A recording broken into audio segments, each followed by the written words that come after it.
Hi అండి, అందరికీ నమస్తే. My boss husband part 7. ఆగిర వెంటనే పరిగెత్తుకుంటూ వెళ్ళి అక్కడ ఉన్న ఒక చెట్టును గట్టిగా హత్తుకుంది. ఆమె వెనకాల అబీర్ కూడా పరిగెత్తుకుంటూ వెళ్ళాడు. ఈ చెట్టును నరకాలి అంటే ముందు నన్ను నరకండి అని అకిరా ఆ చెట్టును పట్టుకుని అంది. అకిరా, ఇటురా, నేనేదో ఒకటి ఖచ్చితంగా చేస్తాను అని అబీర్ ఆమెను ఒప్పించే ప్రయత్నం చేశాడు.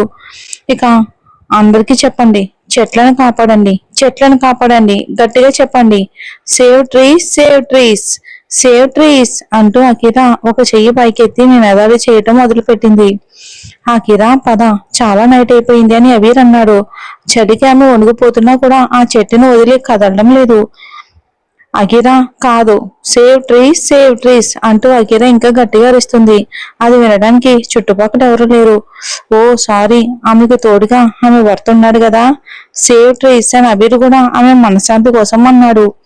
లేదు, నేను ఈ చెట్లను వదిలి ఎక్కడికి వెళ్ళను, వీటికి న్యాయం కావాలి అని అకిరా ఇప్పుడు పూర్తిగా పర్యావరణ రక్షకురాలిగా మారిపోయింది. నేను చెప్పాను కదా, నేను కాపాడుతాను, ఖచ్చితంగా కాపాడుతాను, ఇప్పుడు ఇటురా అని అబీర్ ఆమె ముందు చేతులు జోడించాడు. నా మీద ఒట్టు వేయండి అని అకిరా అంది. నీ మీద ఒట్టు, ఇప్పుడు ఇటురా అని అబీర్ అన్నాడు. ఎందుకో ఆమెకు అతనిపై నమ్మకం కలిగింది. వెంటనే ఆ చెట్టును వదిలి అతని దగ్గరకు వచ్చింది. ఇక ఉదయం ఏం జరిగిందో చూద్దాం. తల తనకి విపరీతంగా నొప్పిగా ఉంది. వైన్ ఎక్కిన తర్వాత అసలు ఆ రాత్రి ఏం జరిగిందో ఆమెకేమీ గుర్తులేదు. 2 చేతులతో తలను పట్టుకుని ఎదురుగా కూర్చున్న తన భర్త వైపుకి చూసింది. అతను మాత్రం ప్రశాంతంగా న్యూస్ పేపర్ చదువుతూ ఉన్నాడు. నేను నేను నిన్న రాత్రి ఏదైనా తప్పుగా ప్రవర్తించలేదుగా అని అకీరా ధైర్యం కూడగట్టుకుని అడిగింది. అబీర్ ఒక్కసారిగా న్యూస్ పేపర్ ను పక్కకు పెట్టి ఆమె వైపుకు ప్రశ్నార్థకంగా చూశాడు. నిజంగానే ఆమెకి ఏమీ గుర్తులేదా, లేక కావాలని తెలియనట్టు నటిస్తుందా? చూద్దాం, అసలు ఏం జరిగిందో 8 గంటల క్రితం చూద్దాం.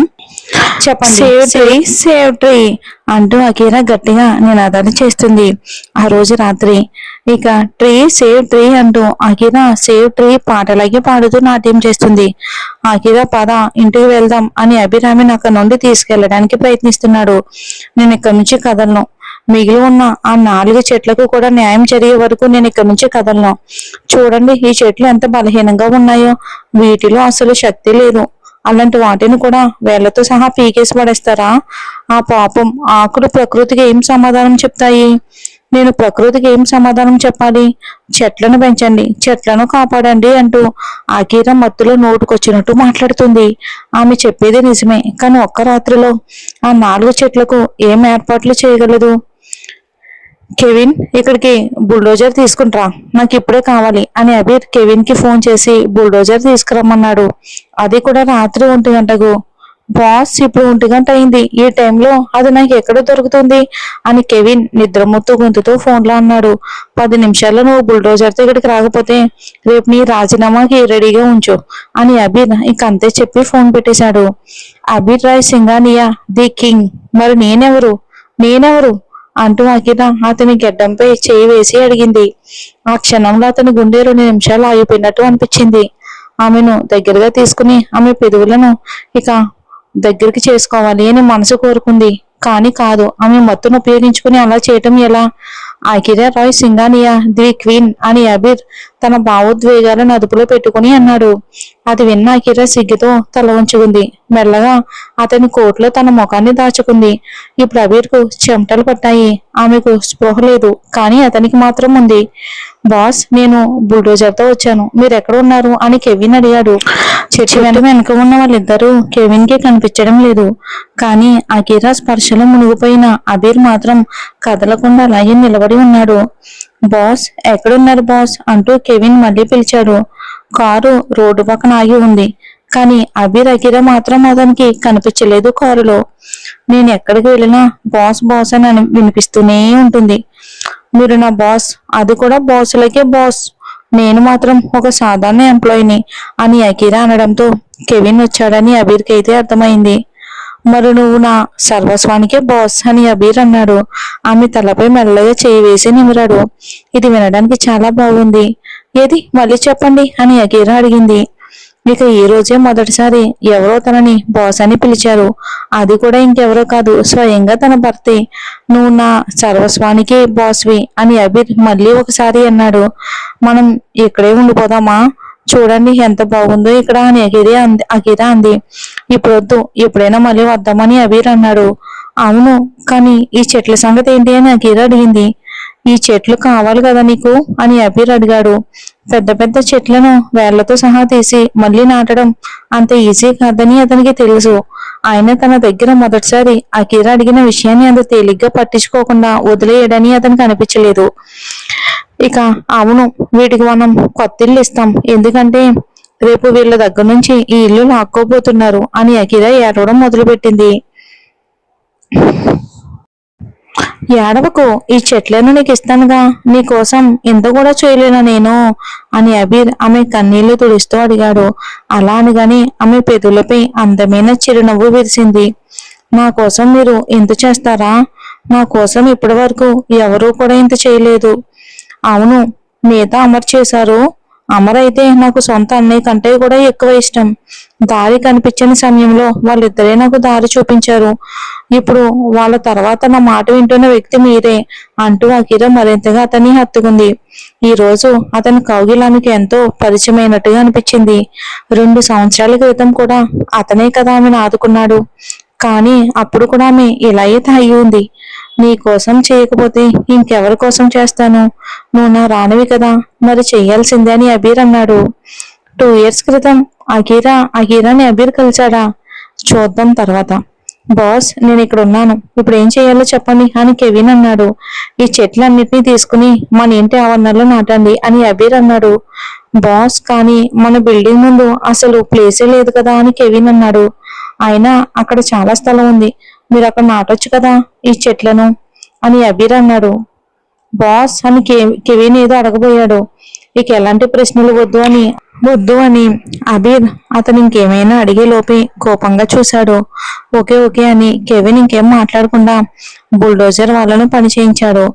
అకిరా ఇప్పుడు మాత్రమే అతని మాట విని ఇక కారులోకి వెళ్ళి కూర్చుంది సైలెంట్ గా. అబీర్, మీరు నా గురించి ఎంత శ్రద్ధ తీసుకుంటారో కదా. ఆఫీస్లో ఉన్న అమ్మాయిలందరూ ఇక మీకు ఫిదా అయిపోయారు. వాళ్ళలో ఎవరికి మీరు నా వారు అని తెలియదు. వాళ్ళకి తెలిసిన రోజు నన్ను చంపేస్తారు అని అఖిర నవ్వుతూ అంది. అలా అసలు మాట్లాడకూడదు. మీ చుట్టూ కూడా హాని జరగనివ్వను నేను అని అబీర్ కాస్త కోపంగానే అన్నాడు. మిస్టర్ రాయ్ సింగానియా, మిస్సెస్ రాయ్ సింగానియా అంటూ ముందు అతని వైపుకు వేలు చూపించింది. తర్వాత తన వైపుకు చూపిస్తూ అఖీరా అంది. ఏమవుతుంది అఖీరా? అఖీరా అని ఆమె మధ్యలోనే తల తిరుగుతున్నట్టుగా చేయటంతో అబీర్ భయపడ్డాడు. అఖీరా, ఒక్క నిమిషం ఇక్కడ వాంతి చేయొద్దే, మనం బయటకు వెళ్దాం, ఒక్క నిమిషం అని అబీర్ అన్నాడు. ఆమెకి ఇప్పుడు వాంతి అవుతుందని అతనికి అర్థమైంది. అతను ఎలాగోలాగా ఆమెను లేపి కారు నుంచి బయటకు తీసుకొచ్చాడు. అతను ఊహించినట్టుగానే ఆమె గబగబా వాంతి చేసుకుంది. వెంటనే అతను ఆమెకు నీళ్ళిచ్చి మళ్ళీ కారులోకి తీసుకొచ్చి కూర్చోబెట్టాడు. ఇప్పుడు ఆమె ప్రశాంతంగా నిద్రపోయింది. ఇక ప్రస్తుతం అసలు నైట్ జరిగింది అది, ఇప్పుడు ప్రజెంట్ చూద్దాం. ఏమన్నావు అని అబీర్ మళ్ళీ అడిగాడు. నేను నిన్న రాత్రి ఏమైనా తప్పుగా ప్రవర్తించలేదు కదా నగిరా మళ్ళీ తన ప్రశ్న అడిగింది. లేదు అని అబీర్ మళ్ళీ న్యూస్ పేపర్ ను తన కళ్ళ ముందుకు తీసుకొచ్చాడు. నిన్న రాత్రి ఆమె చేసిన ప్రతి విషయం చెప్పాలి అంటే ఈ రోజు మాత్రమే కాదు, కనీసం 4 రోజుల పాటు మాట్లాడాల్సినంత విషయం ఉంది. ఇక ఆమె ఆ తర్వాత ఇంకేం మాట్లాడకుండా వాష్రూమ్ కి వెళ్ళింది.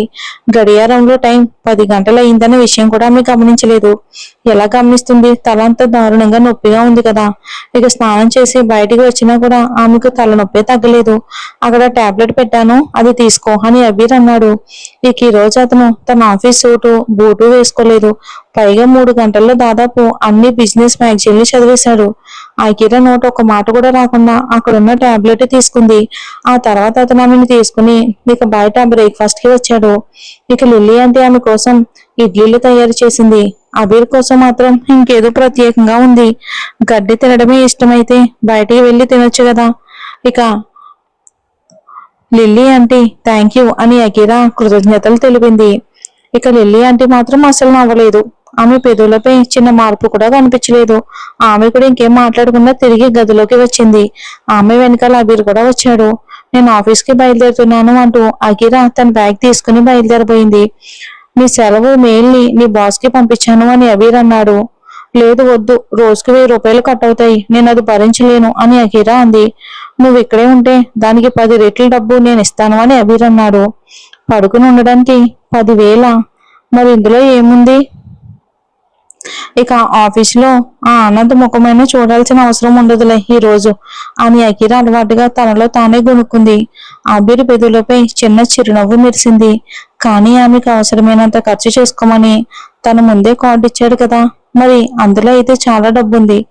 మరి ఈ కేవలం 1000 రూపాయల కోసం ఎందుకు ఇలా బాధపడుతుంది? ఆమె ఆ కార్డు అసలు ఉపయోగించలేదా అని ఆలోచించగానే అతను ఆ చిన్న చిరునవ్వు మాయమైంది. ఆమె తనను అంత దగ్గర వ్యక్తిగా కూడా భావించడం లేదన్న విషయం అతనికి చాలా బాధ కలిగించింది. నేను ఇచ్చిన కార్డు నువ్వు ఉపయోగించడం లేదా అని అతను అడిగాడు. నాకు స్వతంత్రంగా ఉండటం ఇష్టం అని అకీరా అతని కళ్ళలోకి చూడకుండా అంది. ఒకవేళ ఈ సంబంధం నచ్చక విడాకులైతే తన ఆత్మగౌరవంతో బయటికి రావాలని ఆమె అనుకుంది. నేను మీకెవరు అని అబీర్ ఆమెపై చాలా కోపం వచ్చింది. స్వతంత్రంగా ఉండటం, తన కార్డు ఉపయోగించకపోవటం రెండింటికి సంబంధం ఏంటి? తన ఆత్మగౌరవం కోసం ఆమె సంపాదించుకోవటం మంచిదే, కానీ భర్తగా తను సంపాదించేది కూడా ఆమె కోసమే కదా. హస్బెండ్ అని ఆ పదం పలుకుతున్నప్పుడు ఆమె గుండె నిజంగానే వేగంగా కొట్టుకుంది. ఆమె నోట నుంచి ఆ మాట వినగానే అతని కోపం కూడా పూర్తిగా మాయమైపోయింది. ఆమె ఆ మాట చెప్పడానికి ఎక్కువ సమయం కూడా తీసుకోలేదు. సరే, రెస్ట్ తీసుకో, నేను పని చూసుకుంటాను అని అబీర్ అన్నాడు. ల్యాప్టాప్ తెరిచి కూర్చున్నాడు. నిజంగానే ఆమెకు చాలా నిద్రగా ఉంది. అందుకే పడుకున్న వెంటనే నిద్రలోకి జారుకుంది. ఉదయం బ్రేక్ఫాస్ట్ కడుపు నిండా తిన్నది కాబట్టి అబీర్ ఆమెను భోజనం కూడా లేపలేదు. సాయంత్రం స్నాక్స్ అయినా తినిపించాలని అనుకున్నాడు. అబీర్కు ఇంకా చాలా కంపెనీలే ఉన్నాయి, అందుకే వాటిని కూడా చూసుకోవాల్సిన బాధ్యత అతనిపై ఉంది. ఒకరోజు జైపూర్ వెళ్లి వారి ఫ్యామిలీ బిజినెస్ చూడాలి. మిగిలిన 6 రోజులు అన్ని కంపెనీలను చూసుకోవాలి. కానీ కానీ అసలు తను ఎవరన్న విషయం అకీరాకు కొంచెం కూడా తెలియదు. ఆమెకే కాదు, ఆమె పనిచేసే కంపెనీలో కూడా ఎవరికి అతని అసలు గుర్తింపు తెలియదు. ఇక అకీరా సాయంత్రం 5 గంటలకు నిద్రలేచింది. ఇప్పుడు మాత్రమే ఆమెకు కాస్త బాగానే అనిపిస్తుంది. ఫ్రెష్ గా తయారై బయటకు వచ్చింది. అబీర్ రూమ్ లో లేడు. ఆమె బయట హాల్లోకి వచ్చింది. Good evening Mrs Roy Singhania అంటూ శీలా సోఫా నుంచి లేచి నిలబడి చెప్పింది. గుడ్ ఈవినింగ్ మేడం అని కెవిన్ కూడా లేచి నిలబడ్డాడు. అకీరాకు అది చాలా ఇబ్బందిగా అనిపించింది. ఒక సాధారణ ఎంప్లాయీలా కాకుండా కంపెనీ యజమానురాల్లా తనను ట్రీట్ చేస్తున్నారు. గుడ్ ఈవినింగ్ అని అకీరా నవ్వుతూ వారికి విష్ చేసింది. మేడం, ఇప్పుడు మీరు బాగానే ఉన్నారా అని కెవిన్ అడిగాడు. నిన్న జరిగిన మొత్తం సంఘటనను అతను తన కళ్ళతో చూశాడు. కానీ అకీరా మాత్రం నాకేమయ్యింది అన్నట్టుగా రియాక్షన్ ఇచ్చింది. ఆమె బాగానే ఉంది కెవిన్ అని అబీర్ అతని వైపుకు కోపంగా చూస్తూ అన్నాడు. మేడం, మేము ఆ చెట్లను కాపాడేశామని కెవిన్ అన్నాడు. కానీ కెవిన్ ఎక్కడ మౌనంగా ఉంటాడో, ఇప్పుడు అబీర్ చేత చివాట్లు తినడం ఖాయం అని అతనికి తెలుసు. అది చాలా మంచి విషయం అని అకీరా అంది. ఎందుకంటే నిన్న రాత్రి జరిగిన విషయం ఆమెకు అసలు ఏమీ గుర్తుకు లేదు. కెవిన్, ఇక చాలు అని అబీర్ గంభీరమైన గొంతుతో అన్నాడు. ఎక్కడ గుర్తుకు చేస్తాడేమోనని కెవిన్ వెంటనే నోరు మూసుకున్నాడు. అకీరా, లిల్లీ ఆంటీ స్నాక్స్ తయారు చేసి పెట్టింది, వెళ్ళి తిను అని అబీర్ అన్నాడు. సరే అని అకీరా అంది. అబీర్ పనిచేస్తున్న ఆమెకు మాత్రం చాలా ఆకలిగా ఉంది. కడుపు నిండా తిన్న తర్వాత ఆమె బయటకు వచ్చింది. నేను బయట కొంచెం వాక్ చేసి వస్తాను అని అకీరా అబీర్తో చెప్పింది. కాగు, నా పని కూడా అయిపోయింది, నేను కూడా వస్తాను అని అబీర్ అన్నాడు. మేము ఇవన్నీ చూసుకుంటామని షీలా అంది. ఓకే అని అబీర్ చెప్పి ఆమెతో పాటు బయటకు వచ్చాడు. అతను తన స్పోర్ట్స్ కార్ తాళాలు కూడా తీసుకొచ్చాడు. నువ్వు ఇక్కడే ఉండు, నేను కారు తీసుకొస్తాను అని అబీర్ చెప్పి పార్కింగ్ వైపుకి వెళ్ళబోయాడు. అబీర్, నాకు కొంచెం నడవాలనుంది, కారు మీద కాదు అని అకీరా అంది. అతను వెంటనే తిరిగి ఆమె దగ్గరికి వచ్చాడు. ఇక్కడ కాంక్రీట్ పగలగొట్టి చెట్లు ఎవరు నాటారు అని అకీరా బయట నాటిన చెట్లను చూసి అడిగింది. అవి నిలబడడానికి వీలుగా తాళ్లతో ఆధారం చాలా కరెక్ట్గా ఉన్నాయి. ఇప్పుడు ఆమెకి ఏం చెప్పాలి అని అబీర్కి అర్థం కాలేదు. పద పద, బయటకు వెళ్ళొద్దాం అని అబీర్ ఆమె చెయ్యిని తన చేతుల్లోకి తీసుకుని అన్నాడు. వారి బిల్డింగ్ పక్కనే ఉన్న ఒక అందమైన గార్డెన్ ఉంది. ఇద్దరు కలిసి అక్కడ చాలా అందంగా కనిపిస్తున్నారు. గార్డెన్ లో కూర్చొని అందరి చూపులు వాళ్ళిద్దరిపైనే ఉన్నాయి. అకీరా సిగ్గుతో ఎర్రబడిపోయింది. కానీ అతనికి మాత్రం ఏ మాత్రం తేడా లేదు. ఆమె చల్లని చేతికి తన వెచ్చని చేతితో వేడి అందించడంలో అతను బిజీగా ఉన్నాడు.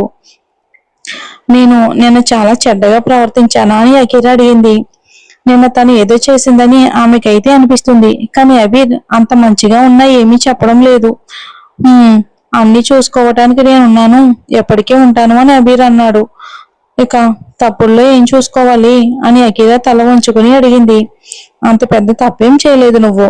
ఒకవేళ చేసినా కూడా నువ్వు నా దానివే కదా అని అబీర్ తనకు తెలియకుండానే అనేశాడు. ఆమె సిగ్గుతో మరింత ఎర్రబడిపోయింది. 10 రోజుల క్రితమే తన జీవితంలోకి వచ్చిన భర్త ఇప్పుడు తనకి ఎంతో దగ్గరగా అనిపిస్తున్నాడు. ఇంత భరోసా ఎవరూ తనకి ఎప్పుడూ ఇవ్వలేదు. ఏ అబ్బాయి చేతిలో చేయి వేసుకుని ఇలా ఎప్పుడూ నడవలేదు ఆమె. ఇవన్నీ తనకి చాలా కొత్త అనుభవాలు, కానీ ఎంతో ఇష్టంగా అనిపిస్తున్నాయి.